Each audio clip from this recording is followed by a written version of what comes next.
What if I told you that one of the most terrifying paintings in history shows a man carrying his own severed head? It's a real piece of art that will leave you questioning everything you know.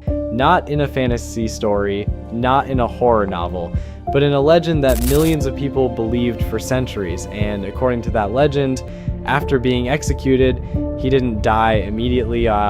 He stood up and kept walking.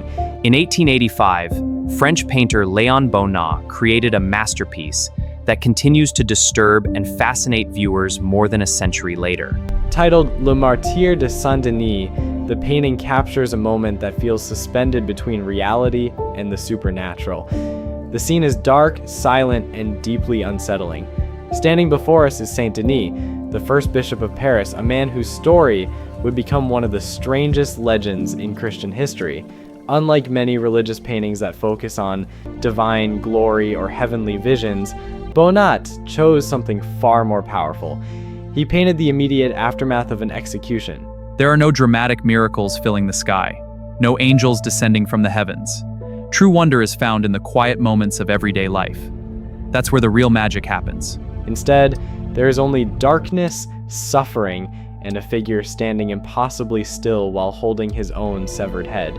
The realism is so intense that the scene feels almost disturbingly real, as if we have arrived at the exact moment where history ends and legend begins. According to ancient tradition, Saint Denis lived during a time when openly preaching Christianity could cost a person their life. As the first bishop of Paris, he fearlessly spread the gospel, even when facing martyrdom. Despite the dangers surrounding him. Eventually, he was arrested by Roman authorities, sentenced to death, and taken to a hill outside the city. Today, that hill is known as Montmartre, one of the most famous locations in Paris. There, Denis was beheaded. For most people, that would have been the end of the story. But legend claims something extraordinary happened next. The moment his head touched the ground, Denis rose to his feet.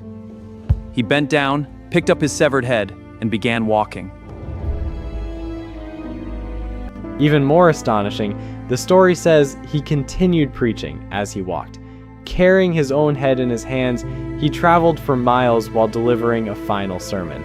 Because of this remarkable tale, Denis became what is known as a Cephalophore, a saint who carries his own head after death. The legend continues by claiming that he eventually collapsed at the place where the famous Basilica of Saint Denis would later be built.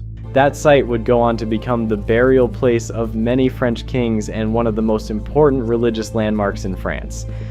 What makes Bonnat's painting so unforgettable is that it never tells us whether the miracle truly happened. Is it a divine event or just a profound illusion? This ambiguity draws us in, sparking contemplation. Instead, it forces us to stand face to face with the mystery itself. Is this a story of faith, a symbol of spiritual endurance, or one of history's most extraordinary legends?